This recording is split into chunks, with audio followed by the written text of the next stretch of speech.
Parceros. Welcome to the Parceros Take. I'm El Parcero Dani here with my boy Ron. Today we're going to talk a little bit about Venezuela, the Peru analysis. Are we missing some players? And then we have a big game coming up tomorrow versus Brazil. Like I said, I'm Parcero Dani. This is El Parceros Take, an environment which is our take of everything La Selección Colombia. Colombian culture. Reinaldo Rueda, is he still on the wheel? I don't know. Reinaldo Rueda is still at the wheel. He's still at the wheel? Wheel is at the wheel. Wheel is at the Rueda, however you want to say it. Shout out to everyone connected right now. Episode 9, Parceros Take. Analysis on everything. What's up? Estefan, no Coca-Cola, drink water. Shout out Cristiano Ronaldo. Let's get to it. Let's get to it, man. Saludos. Bro, talk to me about Venezuela without mentioning Wilker Fariñas. Imposible. That guy is a wall, bro. You kill me, dude. Like you can't talk about the game without talking about Wilker, bro. The man was the whole game for Venezuela, the whole lifeline. Insane. I mean, you've seen Venezuela without so many players.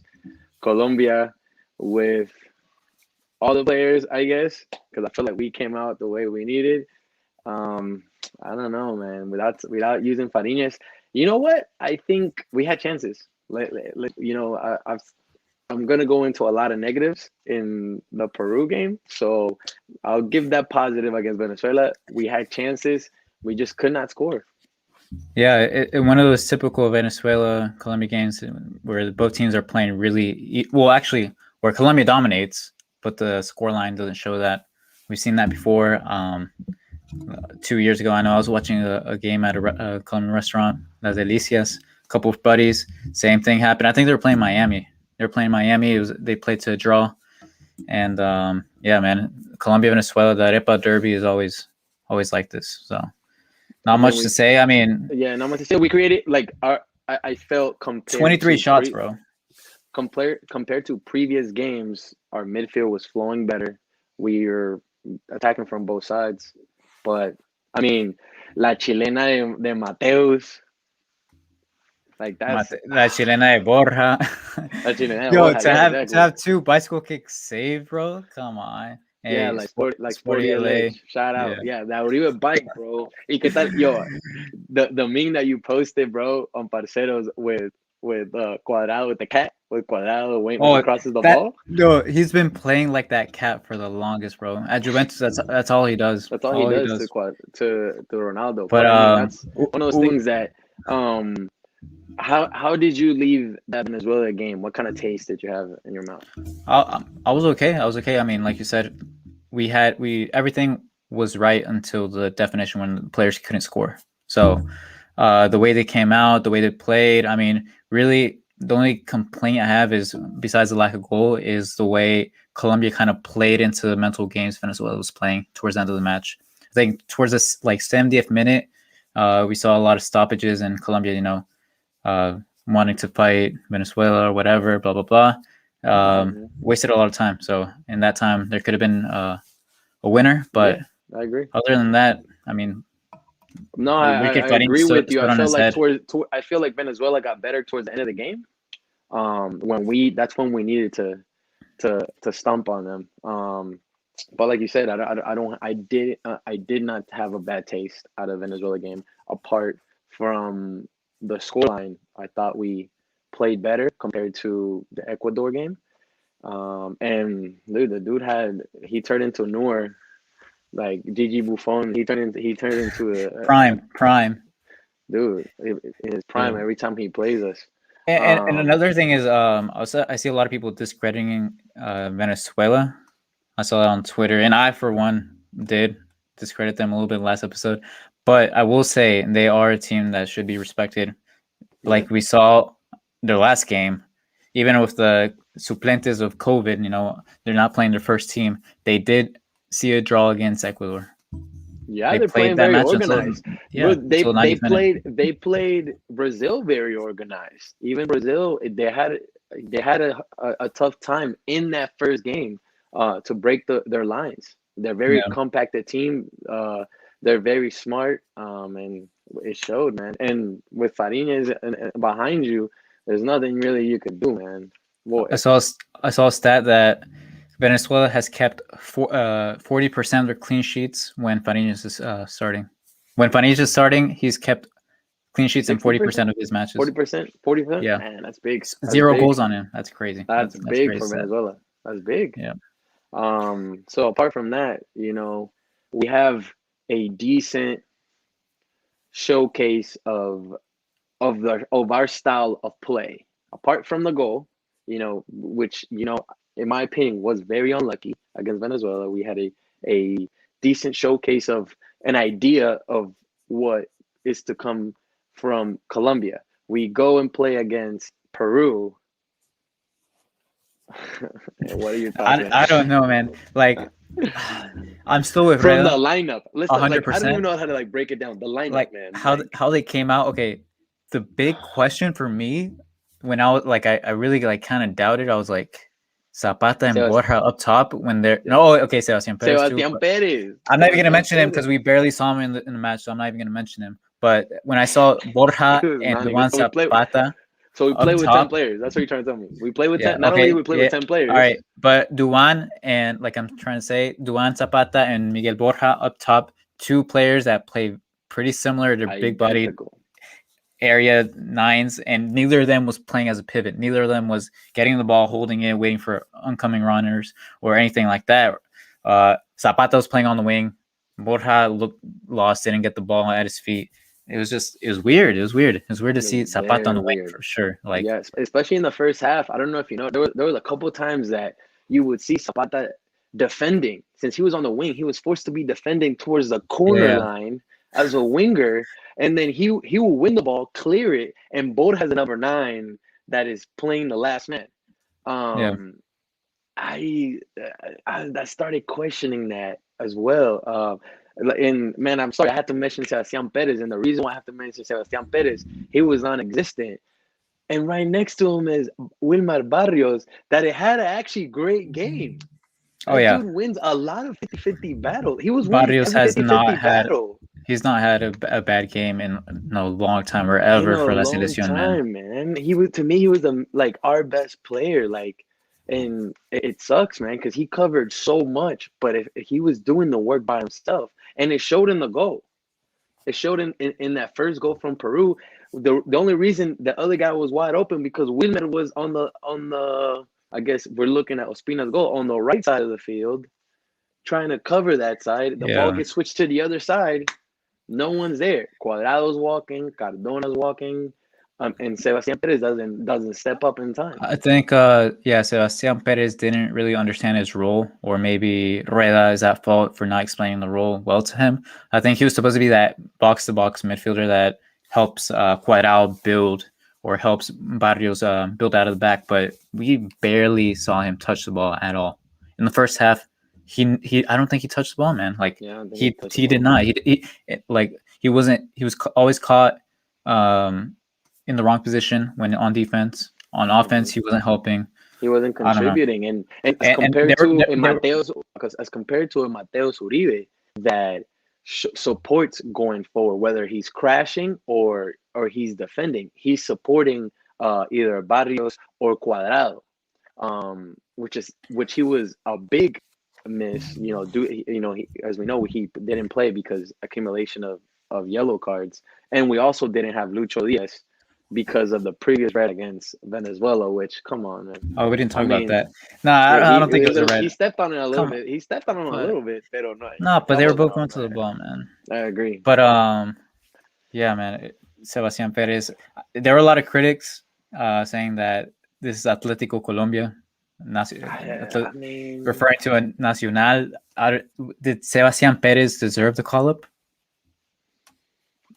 He didn't deserve the start. Cuellar had the start. At the end of the day, we'll find out, because I'm still in the vicinity of we should rotate. This is the opportunity to see these players. That's the only reason I'm not going so hard at Reda, because he did say that Copa America was not the priority. Qualifiers are, obviously, but he said this is an opportunity to use different players, play around, rotate, try new things. And I mean, part of that is this match we saw was a mess, but I mean, he tried new things, and really, I can't be too critical of him because he was trying new things, but I don't know. The one Zapata on the wing, it was no, sus. exactly. And not only that, so that's what I'm saying. You try new thing. It's kind of like, what was the game? It was a game like Argentina. You try something new, it didn't work. You made the adjustments, and you won us a point back. In this particular game, what I'm critiquing is the fact that you have Zapata on the left side. You take him out. You put him Jimmy Chara. He's a winger. Jimmy Chara is a winger. You know, I didn't dislike that. But then on the right side, you bring back Cuadrado and you put Morelos, another number 9. I don't know. They see Morelos as a winger. The few times he's played for La Selección, he has played as a winger. Even under Queiroz put him in that the game against Chile. He's playing on the wing. So even with I'm very, and I feel for Duan because he's not going through his best, you know, he's not in his best form, and he's placed out of the water. It's like a fish out of water out there. You know, he's not placed where he's supposed to be. Yep. He's lost. And for people who say, yeah, but Borja played well, blah, blah, blah. Well, Borja's the only one out of the 4 number 9s, because Muriel is also number 9. Borja's the only one out of the 4 number 9s that are playing in their actual role, in their actual position. So, of course, Borja is going to be the one that stands out the most. And even then, in the first half, he didn't do anything. Yeah, like I said, I think they were supposed to play that pivot role, but neither of them did. So, because the only thing we saw from the first half. Look, you finished my sentence. You finished the sentence that before I even started. The only thing that we saw was Cuadrado in the first half. He started from the left side. He cut in. The ball almost bent in. Other than that, credit to Peru though. Peru, when they needed to defend, they defended. When they needed to attack, they attacked, and they did it effectively. And the few chances they had it, they took them and they scored, or they defended well. So they have experienced players. It's something Gareca has been building for years. It's a big project, and I mean, credit to them. He's also low-key rotating as well. Avincula one of their winger, which I'm glad he wasn't there because he would have killed us this game. He was playing for Rayo because they ascended to the first division of Spain. The first division of Spain, and thank God he wasn't there because to me that's their best player, and he would have had a feast against us this game. Yeah. You think who would you have brought off the bench and made adjustments to win that game? Because I think Jimmy Chara came in kind of late. He came in late, exactly, because we needed wingers. You know what I mean? We know we didn't have Mateus. If not, I would always start Mateus. Mateus and Barrio to me are la duplas. I thought the only sub that was good was the Cuellar for Sebastián Pérez. I think you saw a little bit of more movement, and the Muriel. Muriel should have came in at half, in my opinion. It doesn't, even though he is a number 9. If you're gonna put Duan on the wing, if you're gonna put Morelos on the wing, put Muriel on the wing instead of them. I would have wanted to see Duan play as a 9 more. But yeah, I would have brought in Jimmy because that's our only true winger, I guess, other than Lucho. Or I would want to even see Campas. I would have wanted to see Campas on the wing. If you're gonna put Morelos, you could tell he's even his stride. You know what I mean? We need speed on the wing. Yeah. And by that time, Cuadrado was dead. I would have taken out Cuadrado, man. I don't think Campas was actually in the squad for this match. So. Oh, did he go back? Did he go back to? Or he just wasn't. No, he wasn't in the squad. I'm just looking at it right now. Campas was not in the squad. That was good, but I would have used him because other than that, we don't have. I would have put Muriel, man. Antonio Rodriguez says it is sad to see how vulnerable this team is. A few years ago, they could beat any tournament in the world, any team in the world. Now it feels like any game could end in embarrassment. I mean, I don't know if we could be any team in a friendly. Yo, Beckerman used to go off in a friendly. He would yo, do against everything in France, a bro. friendly. Yo, you remember against France before the Yeah, World the Cup? second half. Bro, that Yeah, because comeback, bro. Beckerman, he will put everybody. He will go balls deep. Oh yeah, France. Who cares about France? But then as soon as a game that we play an important game, he would like shit his pants and cagao. No, no me hablen de. I don't share that sentiment. I'm sorry, bro. Beckerman cagao. Because at the end of the day, I was talking to people today on Twitter. Yeah, but yeah, look at us now. We used to beat anybody in Copa America. I was like, oh, I'm sorry, bro. We haven't had a good Copa America in forever. Peru has been beating us in Copa America in like for a while. And Centenario, we beat them in PKs barely. Yep. The best Copa America that we've had was last year under Queiroz. Other than that, the way we played against Copa, yeah, they tell me we beat you. We beat, I think it was 2001. We beat Brazil 1-0. Yeah, the Murillo off a corner, right? The Jason Murillo off a corner. Yeah, Oh but you remember yeah. how we played? Do you remember how Oh, we played that game? was it the one Yes. Copa America we Yes. scored 1 goal? Yeah, it was a Copa America. We scored 1 goal, and the one I think Carlos Baca almost broke Neymar's back. Oh yeah. Do you No. remember? Yeah. Oh yeah, he did. He pushed him at the end, right? Yeah, That because was crazy. Neymar kicked the ball at me. There's always drama. Yo, speaking of Brazil, actually not yet. I have a big question. Would have James David Rodriguez changed this match? Would he have been an asset to Colombia in this tournament had he been called up?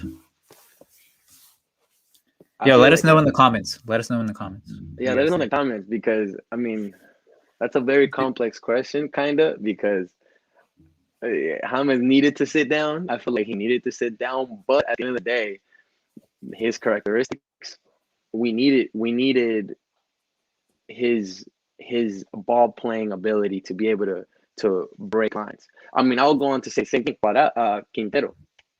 I think we need a player like James or Quintero. Cardona is trying, but I don't think he can give us the 90 minutes that we need. I would like to bring Cardona off the bench. Yeah, like even Cardona, though he gave Cardona's not good for 90 minutes. for 90 You can minutes. see him walking too much. Well, He's not in fit. the first goal, he was walking back.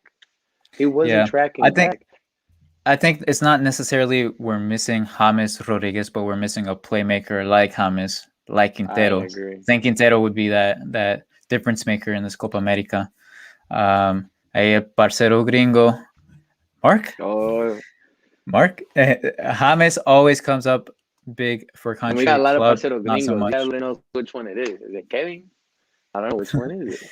Yeah, he does come up big for country. Like Danny said once to me, when James puts on that 10, it's like he's invincible. He's like Superman. With one leg. Yeah. With one leg. So, I mean, do we miss him? I think, yeah, we've always missed a player with those characteristics. Because Cardona, he's not very consistent in the game. You saw the ball that he infiltrated for Borja, so that conceded the PK. That was a great ball. But apart from that, we didn't see too much of him taking risks like we need from that playmaker. And by the time the second half comes through, Cuadrado is dead. He has no legs. We need him. I think it would have been a different game if Muriel would have been in the first half. Because right now, there's two players that I won't sit down. And I hope Rueda learns it tomorrow against Brazil. Muriel and Cuadrado have to play. They have to play. Because it doesn't matter where. You know, I mean, there are a couple more. I would add Barrios to that. No, of course. Oh yeah, of course. Yes, what I'm talking about in the attacking side. What about Borja? I think because Duvan has played at number 9 for I don't know how many consecutive matches, but he has not been as in form as Borja is in this moment. He hasn't been fed, man. He played against Ecuador. There. But in Ecuador, we didn't provide anything. The thing is, Borja isn't either. But Borja is finishing the few chances he does have. He didn't finish last game. He didn't finish last match. Okay, I'm not okay. Besides last match. Okay. Besides last match. we can say if I'm going Borja to is pick, more threatening than Duan Zapata and for Colombia in this moment. I disagree. You cannot tell me because you can't tell me that because Zapata was a fish out of water last game. Of course, Okay, he's not going to be a strength. besides last game, I'm saying in general, the qualifiers the two qualifiers we played and the Copa America games we have played, I think Borja has been the more consistent, more informed, more threatening striker than Duan Zapata. I agree. I give you that. I give you that. But even then, I still put El Toro right there. The way he's gonna be physical, the way he's gonna draw marks, his physicality and his speed. Man, you gotta put Zapata in. In my opinion, you gotta play Zapata. Palacios says bad take. Borja is awful. Zapata finishes those chances. Here's I the have way I not see seen. it. I have not seen Zapata finish those chances though. That's what I'm saying. Here's the way I see it. We have 4 number 9. We literally have 4 nines. Thank you. Hey, look, the people. This is a people show. Everyone's showing support. Everyone's speaking.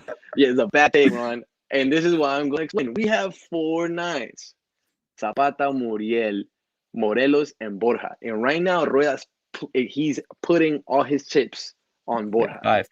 We have Borre as well. And Borre. Holy crap! You're right, Borre. Yeah. So well, that's what I'm saying. But Borja is also a player that knows the system really well. Reda, he knows Reda really well. Reda knows him really well. I give you that. They won Libertadores together at Nacional. I agree. I give you that. That's another point. You that. So, but like I was saying, there's 2 players right now that for sure in the attacking side, apart from, of course, like you're gonna tell me no, we cannot say Ospina. I mean that's obvious, but but Muriel, and Cuadrado. You can't really sit down. And as a matter of fact, do you play Cuadrado? And you guys at home, you guys respond. Would you play Cuadrado knowing that if he gets another yellow, he won't play the next match? Because that's very tricky. If he gets another yellow, he's not playing quarters. And we know we're playing against Brazil. A lot of quick legs. We got Neymar, Firmino, Gavi, Jesus. Oh yeah, dude. I can go forever. I'll play him. You'll play him. Like, I mean, who might we play in the quarterfinals? Chile, Argentina, Uruguay. They're not as tough as Brazil. Brazil is. I agree with you. But as soon as we play against those type of teams, nos meten 3 or 4. Like, that's a problem. I know. Someone said, I don't know who said it. Someone said Uruguay was a dark horse this tournament. I don't know who said it.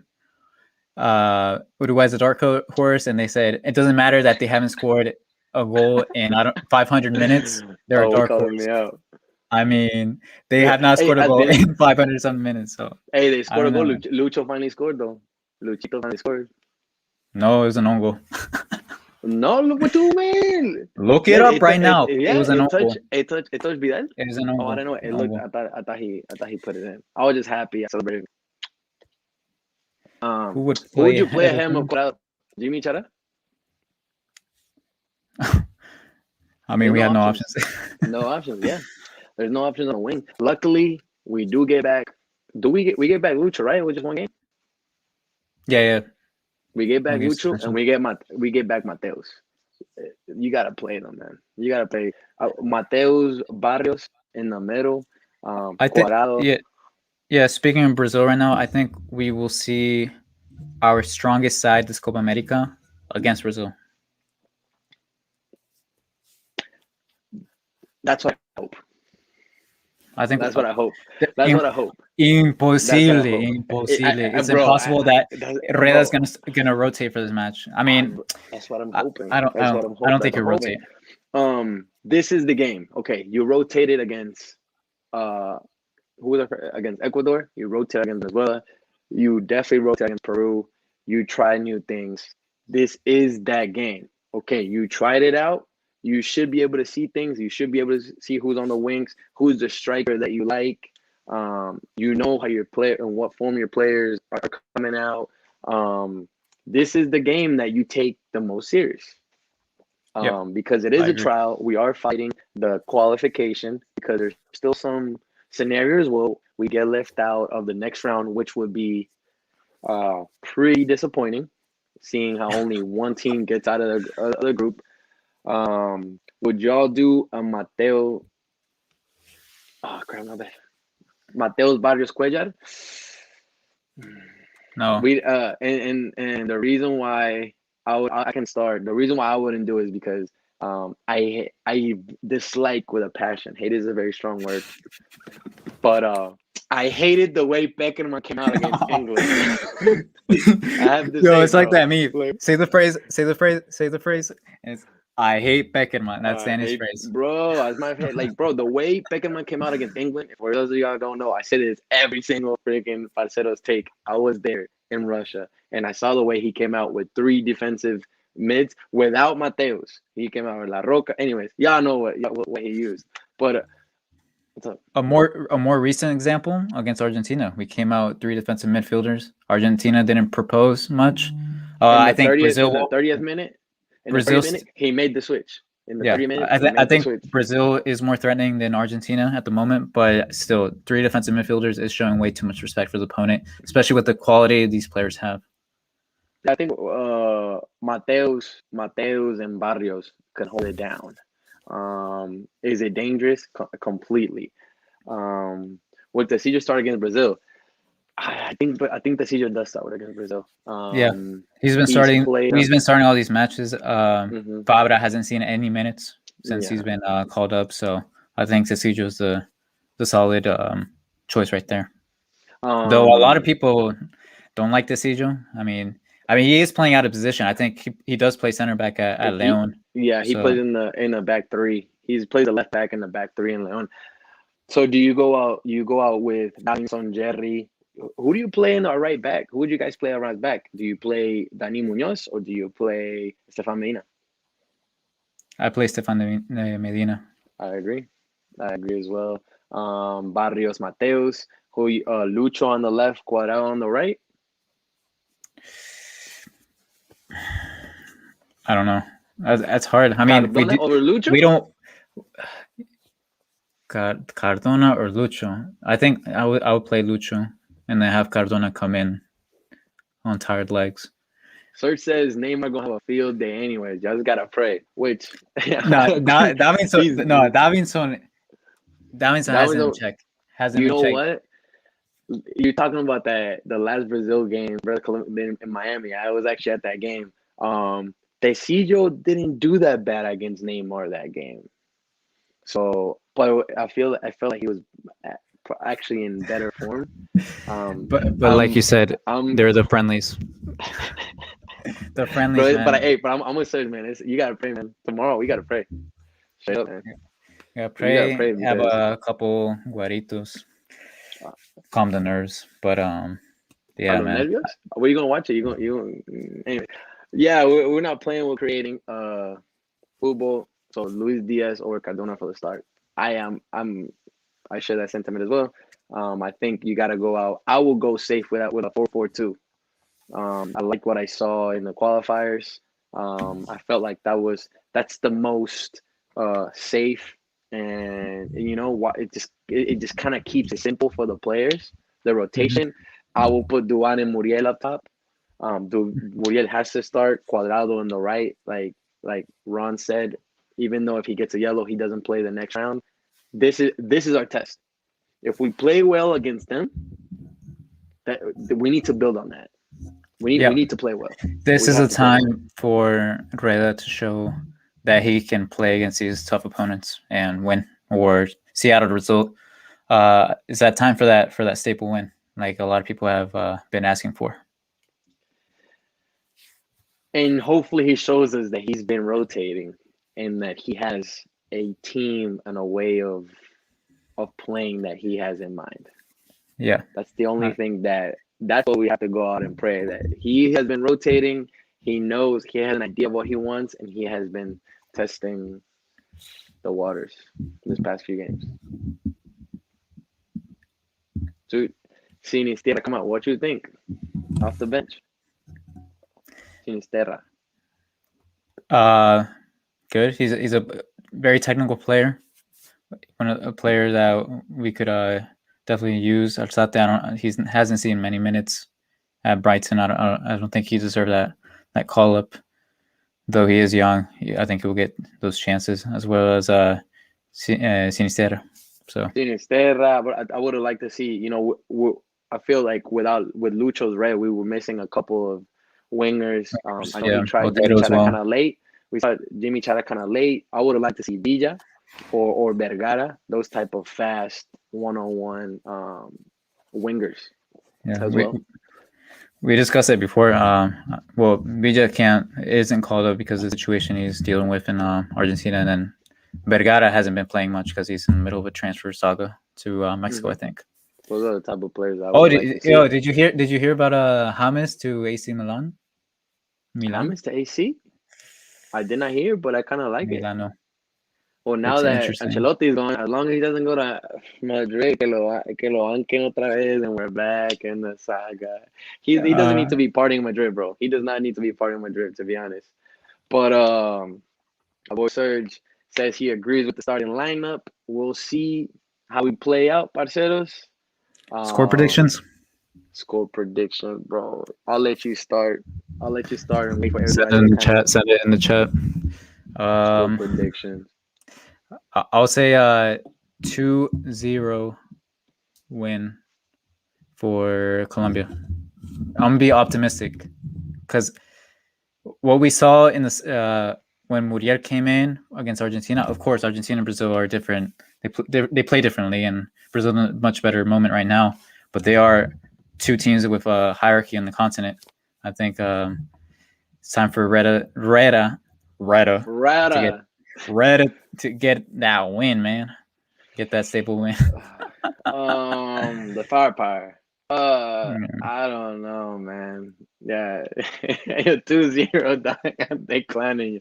Come on, man. You gotta be optimistic, man. Come on. I low key. We gotta have these. I'm with Serge. I'm with my boy Serge. I kind of like the 2-2. Kind of like how we did back in Miami. We tied 2-2. Exciting game, back and forth. I'm hoping I'll take the tie any day as long as our style of play is solid. That's the most important part, I think. That's the most important. Apart from the result, I think the style of play. That we don't get blown out, that we don't go out there and get Ecuadored against Brazil. Was the last time we don't get waxed. I will tell you, Antonio, that it is going to be tomorrow approximately at 6:00 p.m. Eastern Standard Time. This is the next time Brazil loses. Yeah, pero bueno, Antonio, Parceros Gringo, Serge, Palacios, thanks for joining us. This is a Parceros Take. We'll see if we record tomorrow night, maybe after the game, depending how we feel. Si los Guaros doesn't take over the nerves. And for now, Thursday, Parceros. This is el Parcero Dani with el Parcero Ron. This is the Parcero Take, episode 9. Los Parceros.